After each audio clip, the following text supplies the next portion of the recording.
Mitzi Perdue in over 460 episodes. I'm almost at a loss for words at how to introduce you. But all the way from Maryland, welcome to the Sales Podcast. How the heck are you? Oh, absolutely never better. I'm happy as can be, and I've got flowers behind me, and boy, that puts me in a good mood.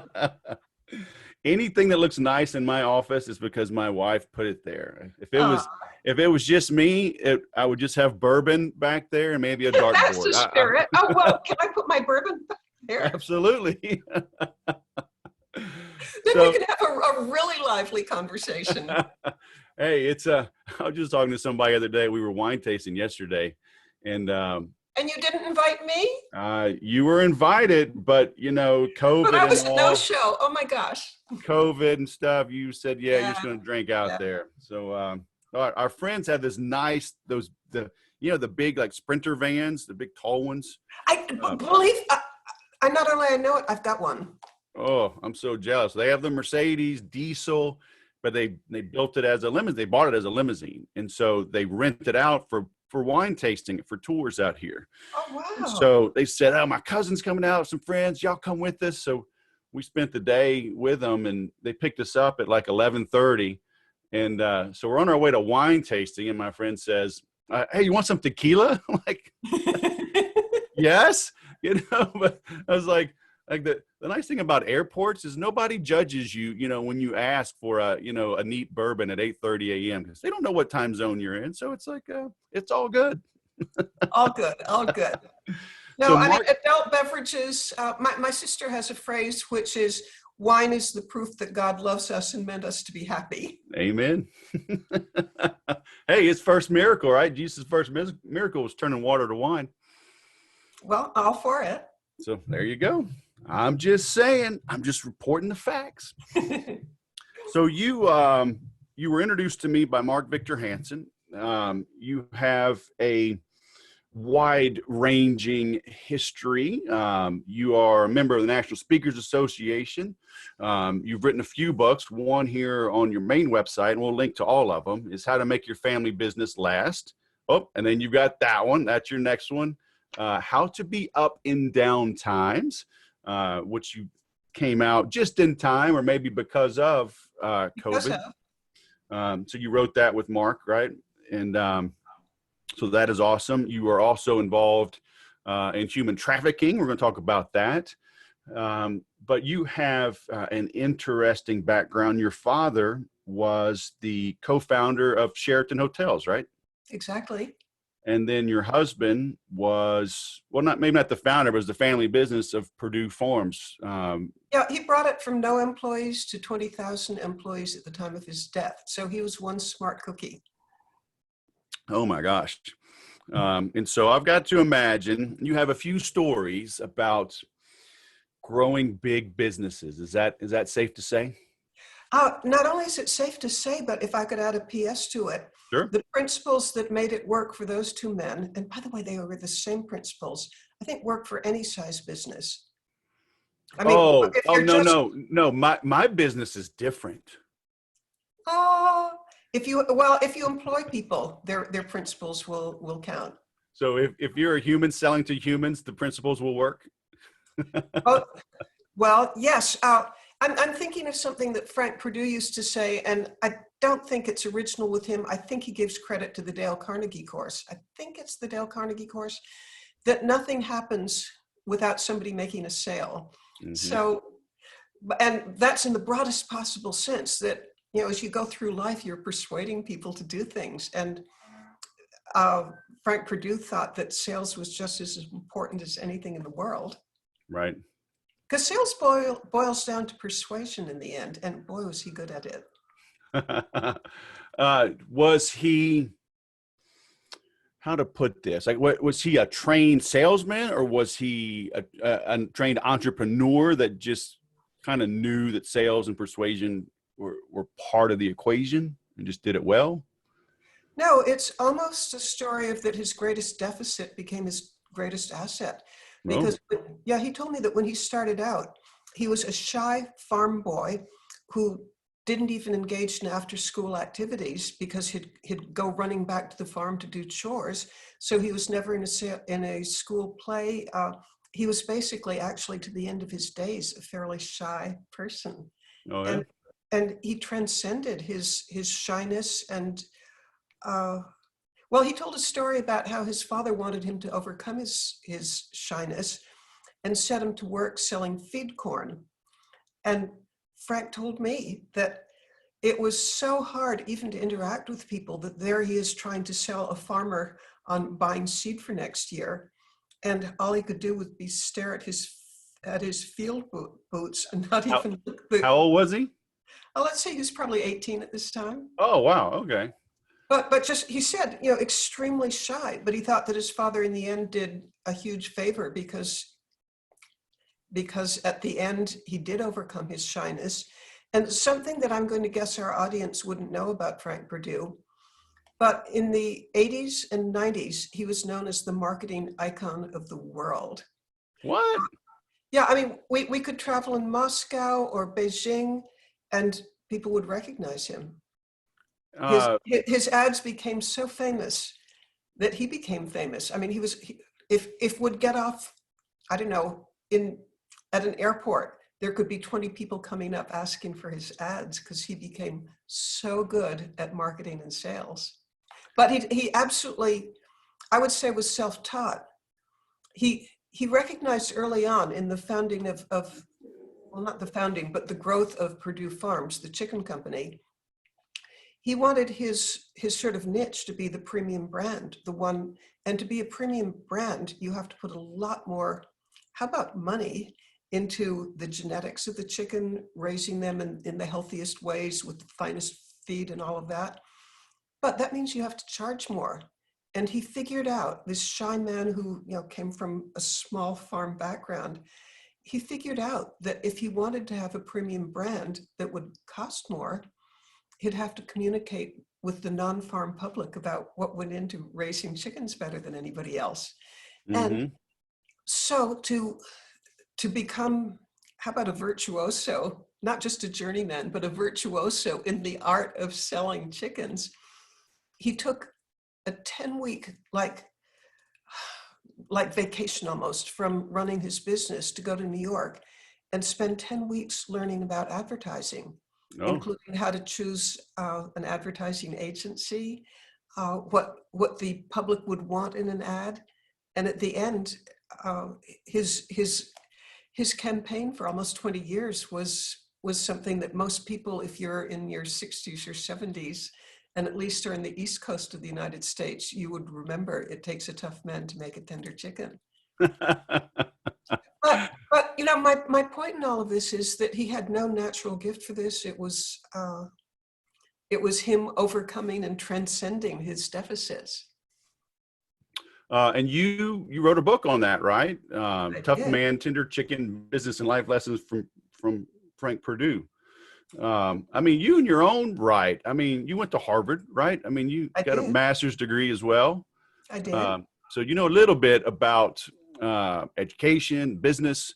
So you're not just a pretty face, right? I mean, you've got the chops. Well, I like the idea of a pretty face, but I think that my role, both with my father and particularly with my husband, I used to think of myself as a force multiplier. I shared Frank's goals, and to the extent that I could contribute to them, boy, it was the most satisfying thing of my life, other than being a parent. Mm-hmm. Yeah, I mean, my wife is. I tell people all the time, she's really the sales whisperer. I should just give her the trademark. She's tough, and she and just from riding in cars all these years and hearing me talk, and she's trying to shush the kids because I'm on a call. She's picked up so many things, and does the paperwork. She does the payroll. She handles all the taxes. I mean, all the stuff I don't want to touch. So yeah, that's amazing. So, all right. Well, so since we're talking about Frank, let's stay on that for a little bit, because he was the face, obviously, of the ads. And I pulled some up here on YouTube. I'm looking at. I do remember them. and he would wear, quite often he'd wear the white kind of a lab coat, or the, Yeah, um, yeah. I don't know, I guess it's called lab. I don't know what they call Yeah, it. lab coat's the correct word. Yeah. Um, but was it his idea to be the face of the business? Did the ad Yeah. agency said, hey, you should be the face? Like, how'd that come about? Well, I'll tell you the story behind it. And anybody who's interested in marketing, back when he started, there had never, I mean, he was the pioneer of being a company owner who would be the face of the company, but he didn't intend that whatsoever. When he studied advertising and he finally chose an advertising agency, and by the way, he looked at 60 before he actually chose one. So it Oh was, my gosh. yeah, and I know that for certain because I've talked with some of the agencies he didn't choose, and you know, they told me that everybody was talking about, here's this guy from Salisbury, Maryland, a farmer who's grilling all of us about what we can offer. Mm-hmm. Well, finally he chose Scally McCabe. And so now he's kind of putting himself in the hands of the professionals. And they told him the reason that nobody, that at least up to now, that there's never been a president of a company that's also the face of the company, is whatever you say about your chickens, your competitors can say it. You know, you can say my chickens are fresh. Your competitors can say ours are fresher. You say that ours eat well. Your competitors can say the same thing. And so it's very hard to differentiate a commodity. And chicken at that point was simply a commodity.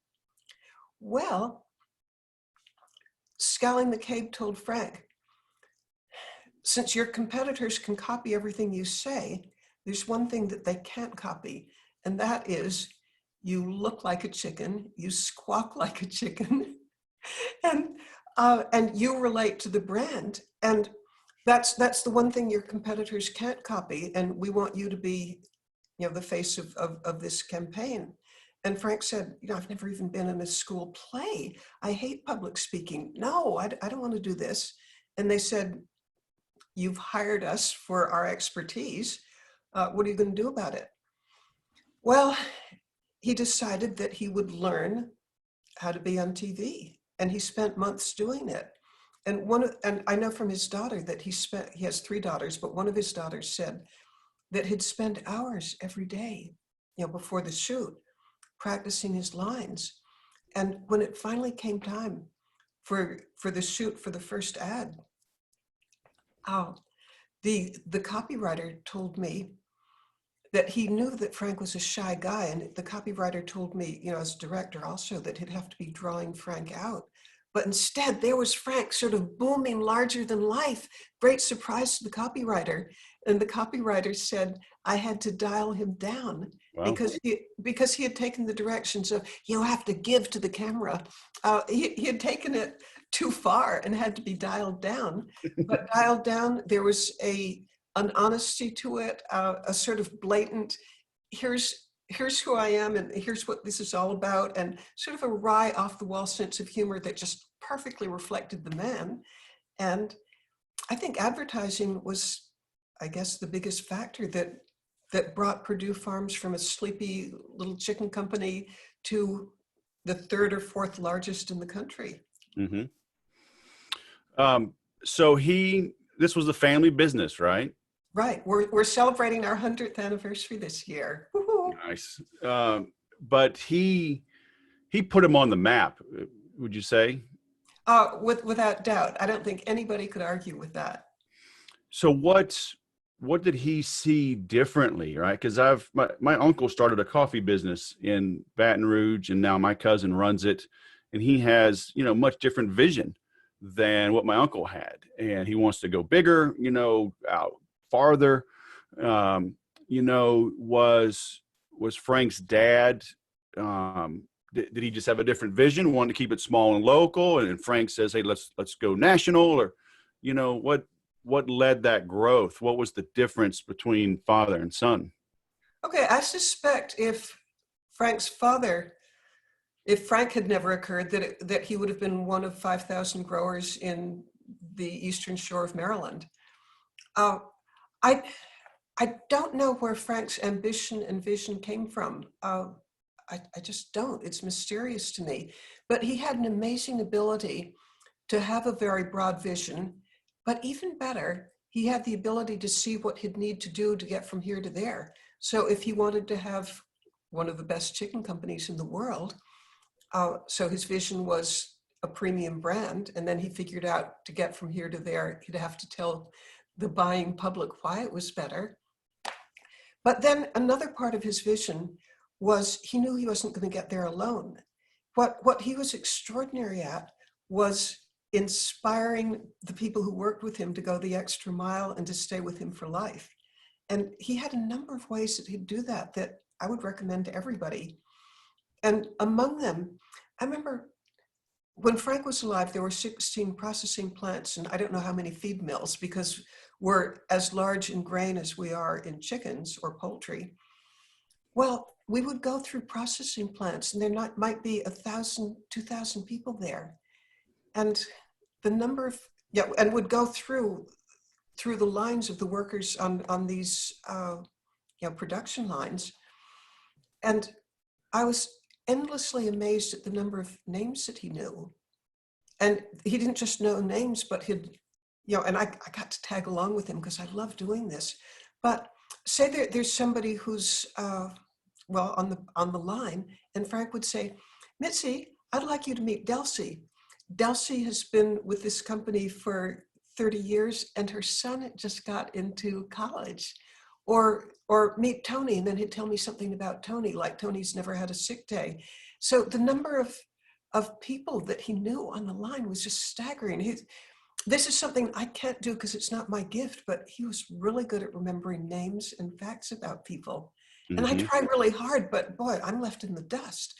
And then another thing that he'd do that I admired no end, as far as I could tell, he was a total egalitarian, because I've seen him talk with the President of the United States, and I've seen him talk with workers on the line, and he treated either of them with complete respect and attention. And when we were walking through the plants and he was greeting people, or would have lunch at the cafeteria and people would sit with him, I'd always be, kind of taken aback by the fact that he wasn't walking through as the great big boss. No, it was as if, his attitude was, we're all a team, and I have all the respect in the world for your part of the team. And he just made people feel important. And, one of the things that I grew up in the hospitality industry with the Sheraton hotels. When Frank and I first married, I grew up with the idea that hospitality solves everything and it's just the greatest thing in the world. I'm speaking in hyperbole, but hospitality was just really, really important to me and in my genes. So when we first started off our marriage, I told him, we had just come back from our honeymoon, and I told him, Frank, I think we should entertain every single person who works for the company. And he said, that's unrealistic. There's 16,000 people, which there were at the time. And I said, I think we should have them 100 at a time. And he said, no, that's way too many. And I said, it's August now. Let's start. I bet we could put this together by the end of September. No, that's way too soon. Well, as we kept talking about it, his initial, no, you're out of my mind kind of reaction sort of changed to, maybe there's something to it. And then as we kept talking, he said, I like it. And I know why he changed his mind. As far as I could tell, a lot of the effort of Frank's approach to the people who worked with him was showing them how important they were and inviting people to our home for dinner, even if it's 16,000 of them, but it would be 100 at a time, 3 times a month. That this was a way of communicating to people how important they were. Wow. And there's a quote which I invite everybody who employs anybody to take to heart. And it's from William James, who was a psychiatrist from 100 years ago. And William James said, and again, this is something that I invite anybody who employs anybody to think about. William James said, the deepest principle of human nature is the craving for appreciation. Mm-hmm. So Frank was forever looking and hunting for ways of showing appreciation, and inviting them to our home was a way of doing this. So three times a month for, well, really for 17 years until he passed, we would typically have 100 people at a time, and would have them in groups, so that, I mean, because I in the hospitality was aware that if imagine that you're, well, any kind of person who works for Perdue, maybe sanitation, maybe trucking, maybe accounting, maybe veterinarian, it might be a little bit intimidating to be invited to the big boss's house for dinner. Mm-hmm. And so we figured that if we invited them with groups who knew each other, that like there's safety in numbers, that they could feel a lot more comfortable if they're with the people they hang out with anyway. Mm-hmm. And Frank was just gifted as a host, because he would talk with each person. And if you were talking with Frank, it's as if he gave you the feeling, and I think it's an accurate one, that nobody else in the world existed for him Mm-hmm. other than you at that moment. I mean, it was just total attention.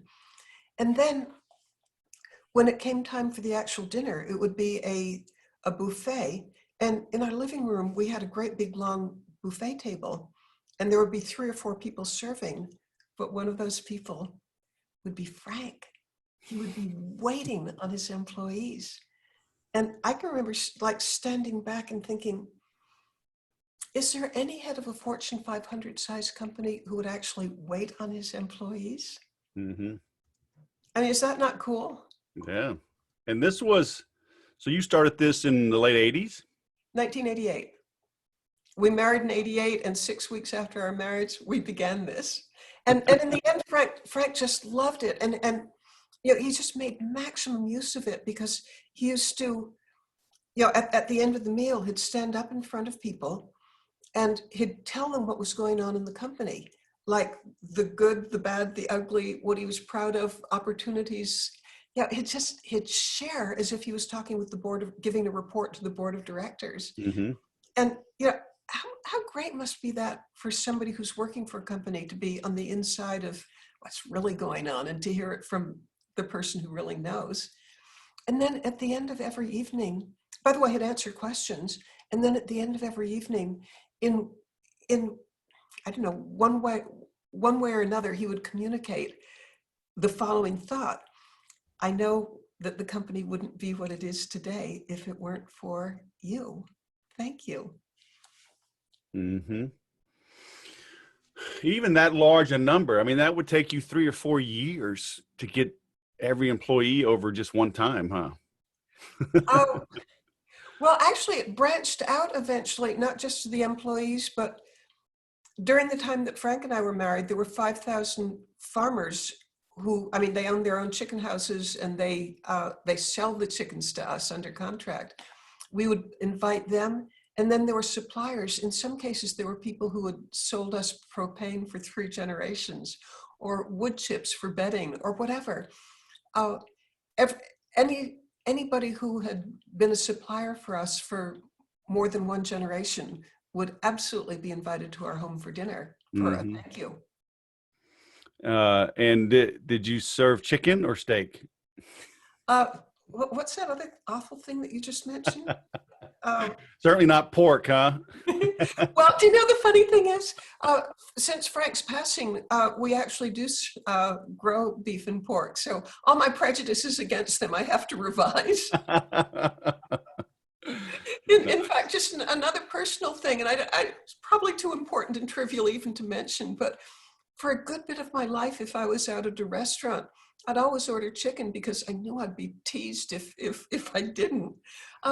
But then recently, we're the largest grower of organic chicken, and we're getting into beef, pork, and lamb grown organically.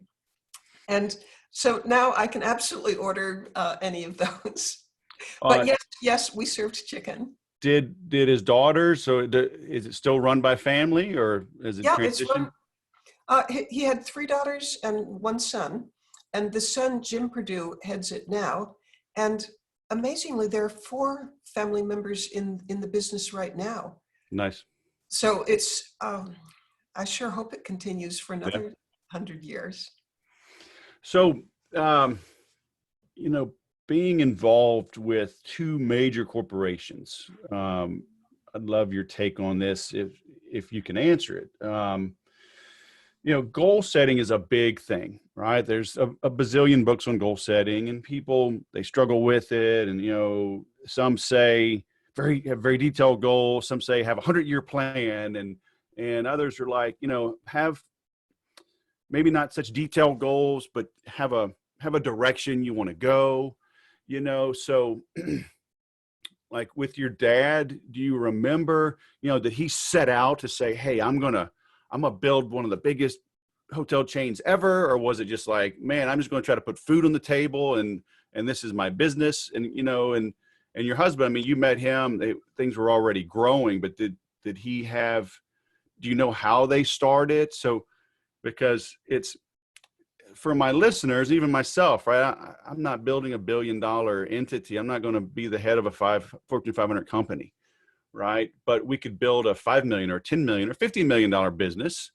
So do you have any insight on the early parts, like what was driving them? How clear was their goal? Yeah, I believe I do, because I certainly talked about it with my father and with Frank. So yeah, in the case of my father, well, a quick side story of kind of what formed his goal. When he was 26, his mother told my mother, who was his fiancée at that point, don't marry Ernest because he can never stick to anything. You're going to end up poor. Mm. And mother said, I don't care. I love him. I want to be his wife. So they married. But what a wake-up call for my father, you know, that he could never stick to anything. So he went to a career guidance counselor and spent an entire day taking tests. And at the end of the tests, the career guidance counselor Johnson O'Connor, said, I've never met anybody who was worse at human relations than you. You know, the reason you can't stick with any job is because, he didn't use these words, but I will, is because at human relations, you suck. Well, and so he told father, now you're clearly a bright guy, and you have a background, you studied electrical engineering at MIT.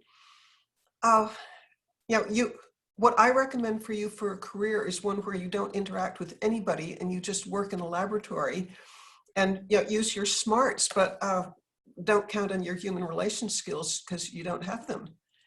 Well, father took this as a challenge. His greatest deficit was no human relation skills. And I could even make a guess that maybe he had some version of Asperger's or something.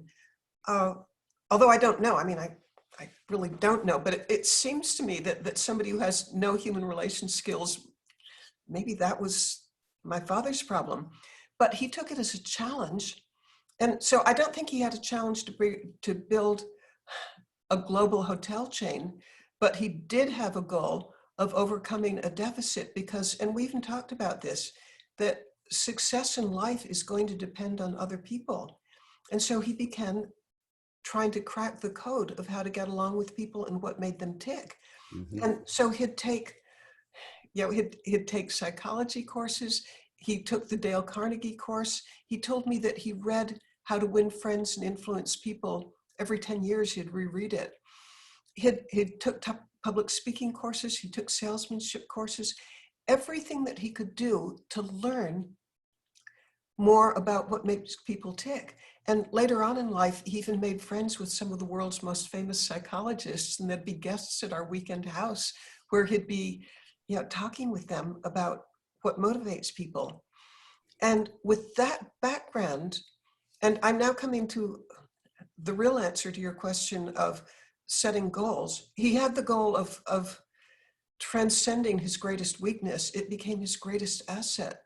And, you know, if Johnson O'Connor were alive, I'd wonder how shocked he'd be that father, the person who started out with the worst human relations skills that he'd ever heard, became a star in the hospitality industry. And, knowing more about how what makes people tick, I think he had a deeper understanding than somebody who just didn't study it. Mm-hmm. And so he told me that the hotels, he didn't have a big plan I mean, he had 400 hotels at the time of his death, but he told me that, and these are his words, we just grew like topsy-turvy. And,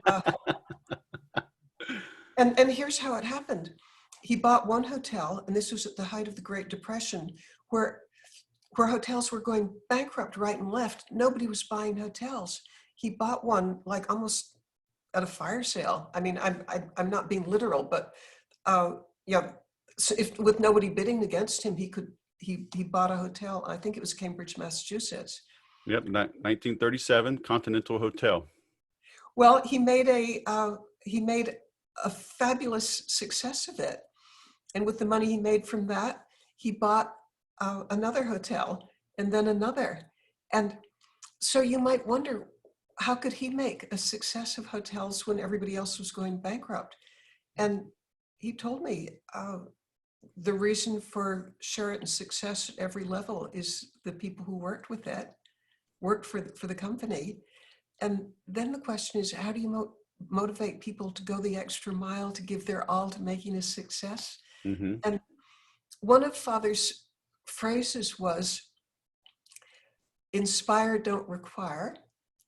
And another was, a leader's job is to give people a better vision of themselves. And he went all out to do that. And I've got a quick story of how he did it. Sure. Have we got time for a quick story? Sure. All right. He told me that when he'd take over a hotel, usually the hotel was in bankruptcy or teetering on the edge of bankruptcy. And the employees there, he'd invite them all to come to the hotel's ballroom, and there could be 400, there could be 800 people working for this hotel.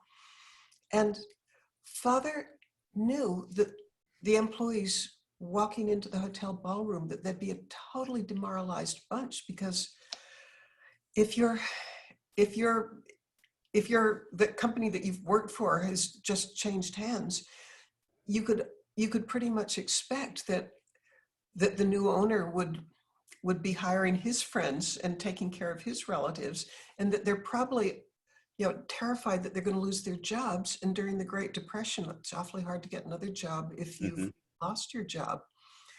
So he understood that they probably wouldn't hear a word that he said until he reassured them about the thing that was most on their minds. So almost the first words out of his mouth would always be, I want every one of you to keep your job. And I want you to keep your job because I know that you know your job better than anybody else in the world. And my job is to give you the resources and the encouragement to show the world just how good you are. And you'll see in a couple of months, this is going to be the most popular hotel in the city. It's also going to be financially stable. And we're going to be an example to the rest of the city that even bad as the Depression is, it can turn around, and you're part of the team that's going to make this happen. Mm-hmm. Now, how's that for giving people a better vision of themselves and to inspire, not require? Well, it's awesome. It's it's the old adage of we must enter the conversation going on in the mind of our prospects, right, or our people. They're not going to listen to anything until their main concerns, worries are answered. So, it's awesome. And it even goes further than that, because he said, after that first meeting, we're going to take questions and just interact with them and show that kind of like I'm on your side. But he said, so far it's just words. He said, the next day, the people who worked for the hotel would see bunches of like electricians, plumbers, decorators coming in to refurbish the hotel. Mm-hmm. But he said the first money that he ever spent on refurbishing a hotel would always be in the areas that the public would never see. the first money he ever spent was on like the employee dining rooms, lockers, showers, the rickety old elevators, just wherever the employees were spending most of their time, yeah, when they weren't like making beds or waiting on table or tending bar or whatever else. No, his first money was spent on the areas that the public didn't see. And I asked him, why did you do that? And he said, because again, it was a way of communicating to them how important they were. Mm-hmm. He felt that was the best investment he could possibly make Mm-hmm. in showing them how much he believed in them and how important they were to him. Right. So Robert Moore was his Harvard classmate, right? Yes, yes. I should have gone to Harvard. Maybe I would have founded Facebook, but oh well. All these smart people, roommates at Harvard. So 1937, they buy the first hotel. How old was your dad in 1937? He would have been 40. Oh, okay. So it was his classmate. So, all right. So they weren't just young, just dabbling in college. So he had a different career. How did he get into that then? What was he doing at the time? He started out in the import business. It was shortly after World War I. There was phenomenal inflation in Germany and a lot of joblessness. Well, he happened to be fluent in German, also in French and Spanish and Italian. Oh my gosh. I mean, because he was a smart guy. And well, a quick story why he knew so many languages. My grandfather was a historian, and he believed that kids should learn languages. So whenever he was say he was in Germany for a year, he'd park his 6 children in different cities throughout Europe to go to school, like total immersion. And so father spent time in France and Germany and Italy. And so he ended up knowing lots of languages. Well, that was a huge advantage for him right after World War I, because he could go to Germany and buy cameras. I mean, really high quality ones. And I'm not sure what the names were back then, but it could have been Leica or whatever. He would buy fabulous amounts of, say, optical equipment, particularly cameras, and sell them in the United States with just a fabulous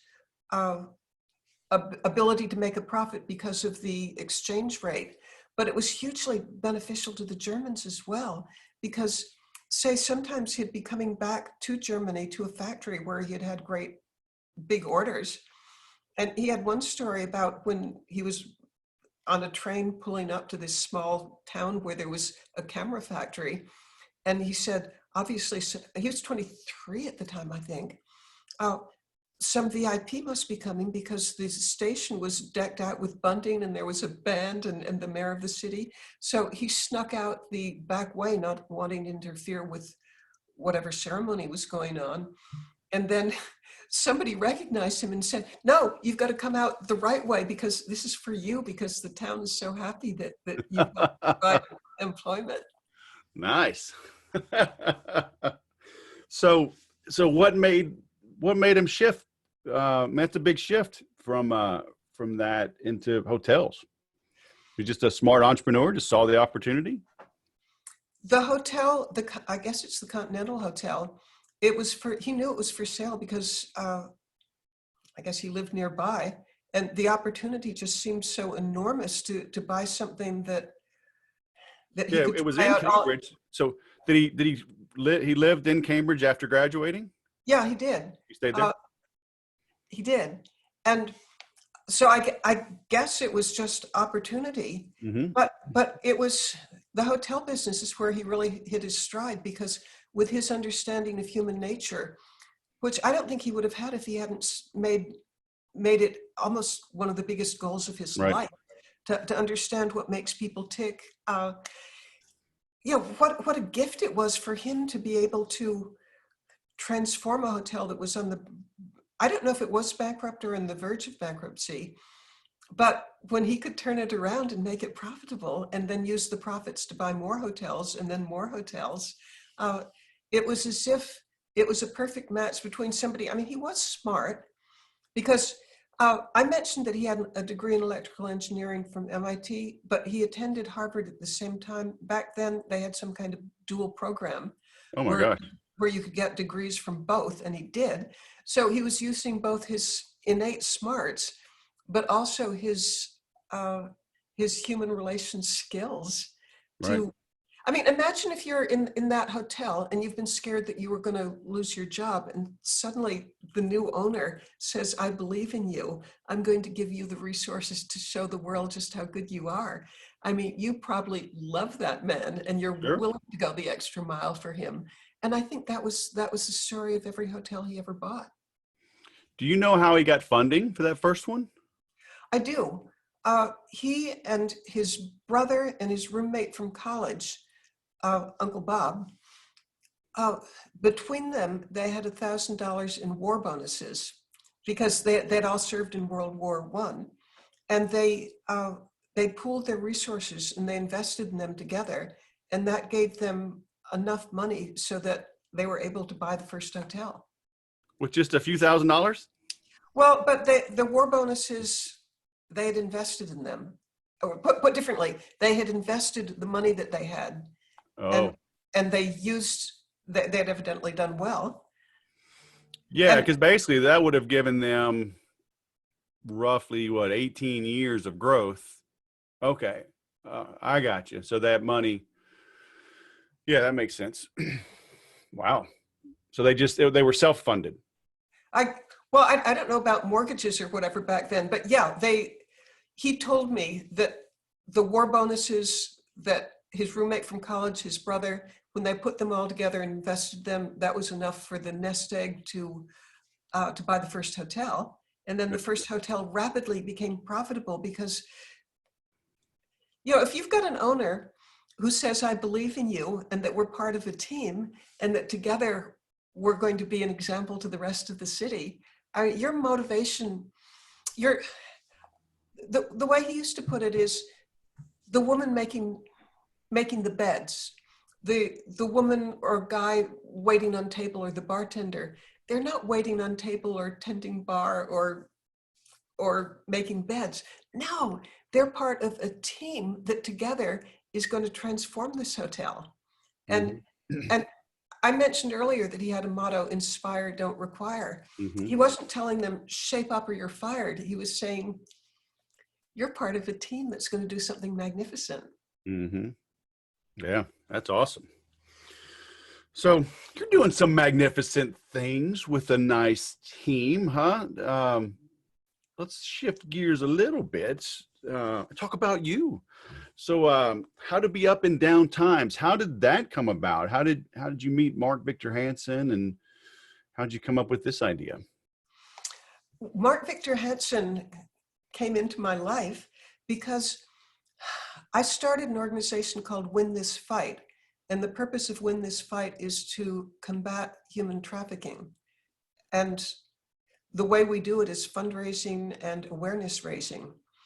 Well, a friend mentioned that Mark Victor Hansen cares about human trafficking and that maybe we should talk with each other. Well, he was on board immediately. He loved the approach that I was taking. And we would talk almost daily. And I became such a fan of his. I mean, I was a fan before, but boy, the more I got to know him, the more I got to admire him. And then COVID-19 came along. And at that point, a lot of the fundraising ideas that we had to be put on hold.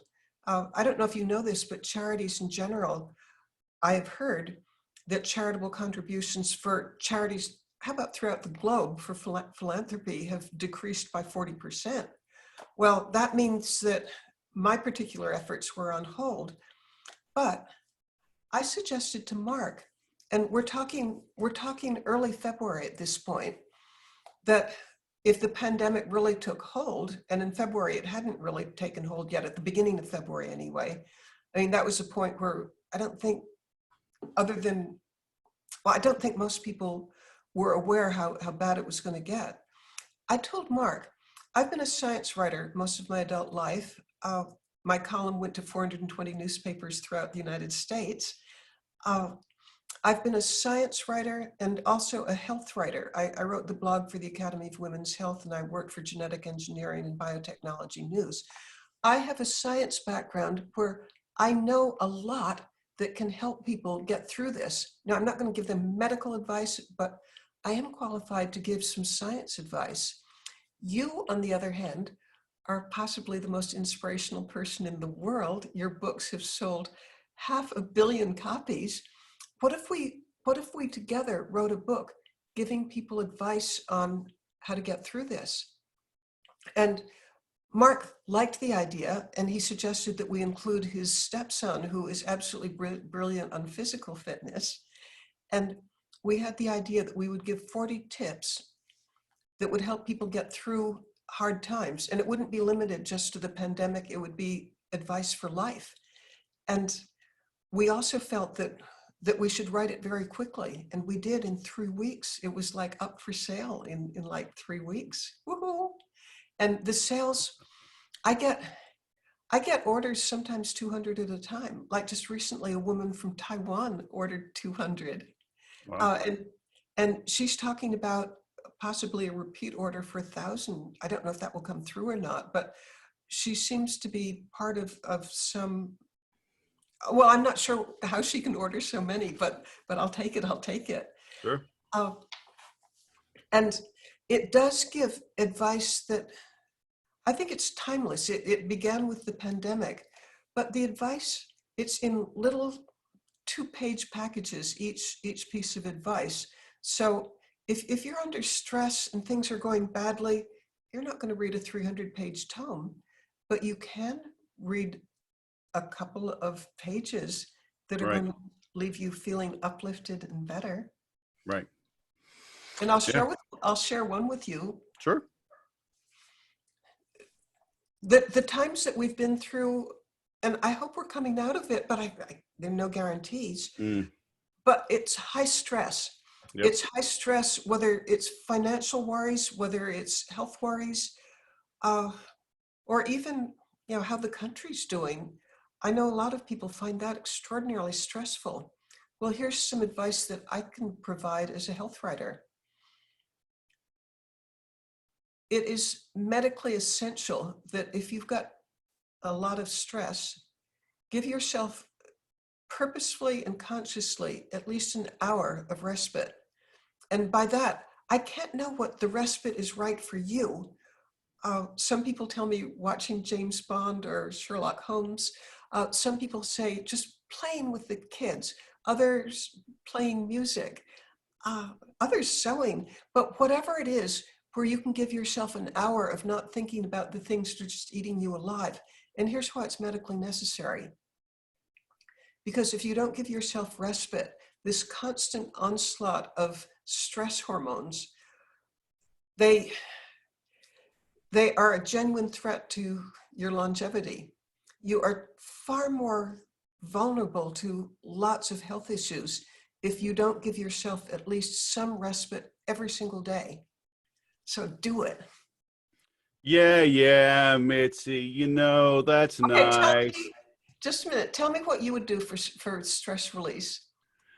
I exercise every day. I mean, Are you thinking of, when you're exercising, are you giving it your all so that you aren't thinking, oh my God, my company's going to go under, or Aunt Jessie's going to die, or the country's going to tear itself apart?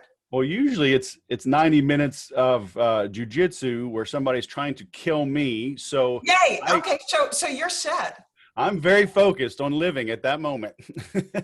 Actually, I think that must be the perfect stress releaser, because that's also a fabulous way of dissipating cortisol and adrenaline and all these nasty things that are appropriate if it's right. 10,000 years ago and you're in the savannah in Africa and a lion is chasing after you. Right. Then it's just right. But to have it unalleviated, not good long-term. You need stress release. Yeah. So congratulations, you're doing it just right. And 90 minutes is better than an hour. Woo. It's so hard. Yeah. And I swim. Swimming is nice. Some people have waterproof headsets and so they can listen. I am 100% unplugged when I'm swimming. You know, I do like movies. I love the Daniel Craig as James Bond. So Oh, yes. I go and I rewatch those. It's By the actually, way, I love Daniel Craig. What's it like for a guy to? oh, he's the best. I get it. You want to be him? I want to have romance with him. Yeah, he's and you know it's interesting from a marketing standpoint because there's a guy I've known for many years, Roy Williams down in Austin, and he has the Wizard of Ads. And this was before Daniel Craig, and he was studying the Bourne Ultimatum, Jason Bourne, you know, Matt Damon series. There's a Yeah. Boston guy for you. And he was so gritty, right? And he was talking about how if James Bond didn't change, it was going to fail. Really? Because, yeah, and it makes sense when you look back because you know he was always so perfect and had his little quip and Yeah. you know never really ruffled, you know, never got Right. his tuxedo dirtied.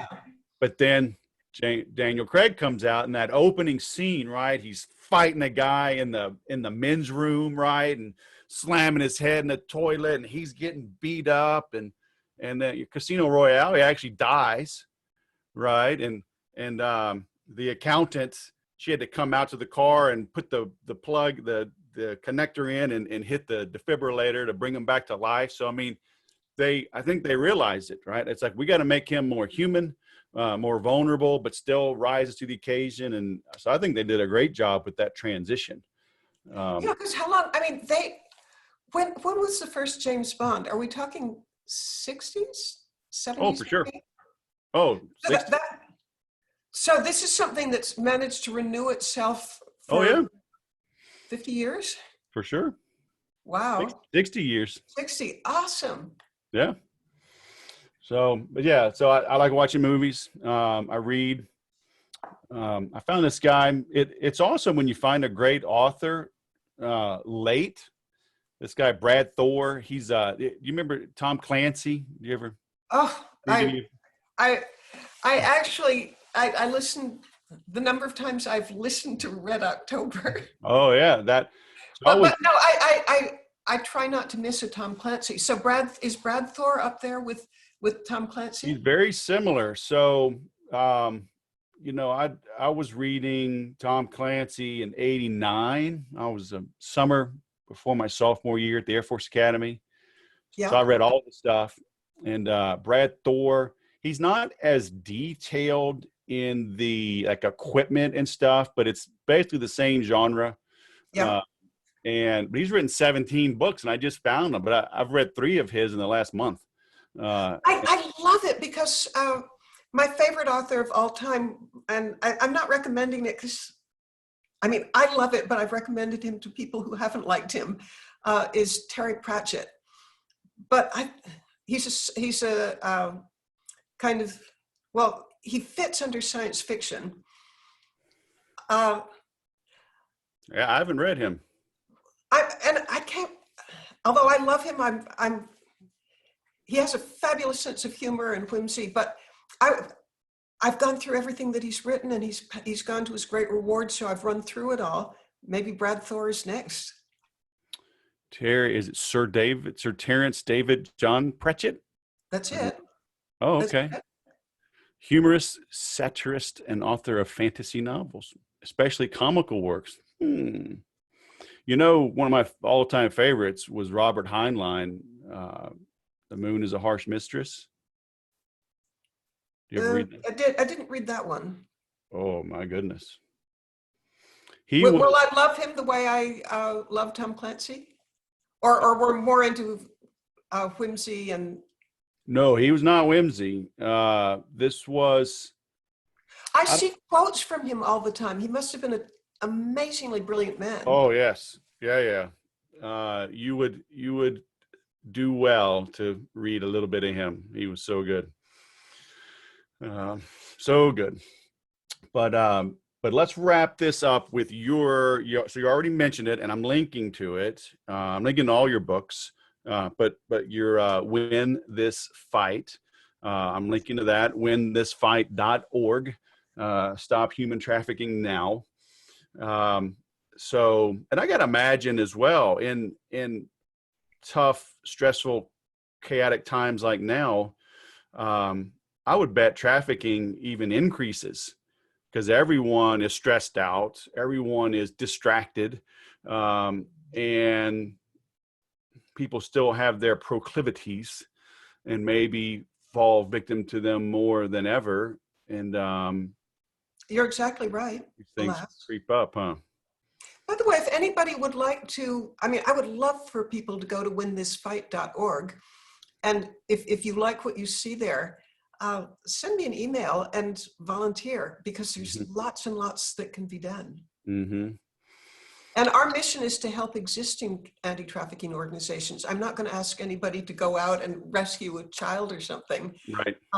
Although if that's your goal, I can direct you to organizations that do. But we provide funding and awareness for existing organizations. Mm-hmm. Yeah, that I probably shouldn't go out. I gotta imagine somebody I caught, they might trip down the stairs like accidentally. What? But I digress. All right, so I'm linking to that, and that's an awesome. I got 7 kids, so 5 are girls. I couldn't imagine. Like they say, kids don't just go missing. I mean, people are out there praying. I've seen videos, from other countries, but it probably happens here as well. But I New saw York one. City is the capital of the world for trafficking. Yeah. But I saw a video, a guy hops over a railing. A couple is just eating lunch, middle of the day. Little child in a little booster seat at the restaurant. I mean, and he comes up and tries to steal that baby. And fortunately, the child, I think, was like kind of buckled in. So he had problems, and people, it was amazing to see. The mom was across from the child, and the dad was next to the child with his back to the attacker. And this mama, she lunges across the table and she grabs that baby. And that guy, he couldn't break that grip. He's dragging that baby and he's dragging that mama.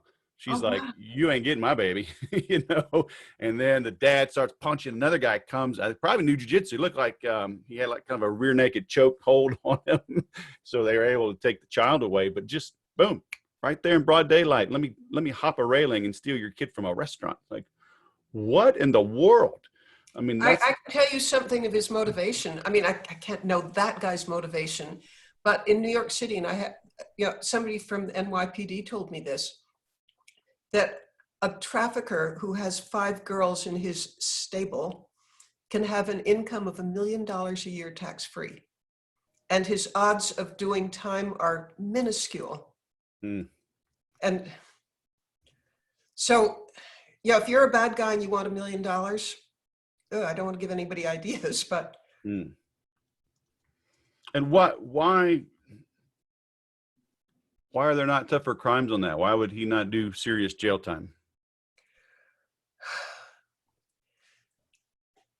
I think all right, I'm going to share with you information that I've gotten from law enforcement, whether it's Taiwan or New York or wherever.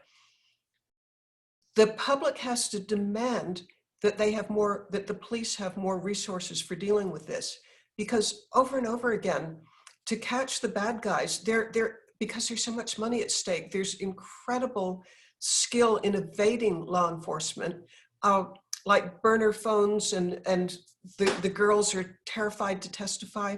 There's answers to all the things that the bad guys can do, including their organizations made up of retired special ops military who can help find the bad guys, but it takes money. And if I could wave a magic wand and do the biggest thing that I could think of, I'd have people all over the world demand more funding for police departments for anti-trafficking efforts. Because right now, with people not enough aware of the problem, they're not demanding that more tax money goes to law enforcement. Right. Yeah, at the same time, we've got idiots saying defund the police, but I Oh, digress. well, since I think there's so little deterrence for this horrible crime, trust me, I'm not in the defund the police camp. Yeah, that's crazy. Well, I could go on forever, but I've got a group call in 17 minutes, so we have to wrap. We'll call this part one. We will wrap up part one for now. I would love the idea of a part two because I've enjoyed this. So we are linking everywhere, as we said, your website, your book, How to Be Up in Down Times, Win This Fight. So I'll make sure and publish that as well. So, well, Mitzi Perdue, all the way from Maryland. I'm glad Mark put us together, and I hope you have a great day. Well, I've loved every second of it. Thank you so much.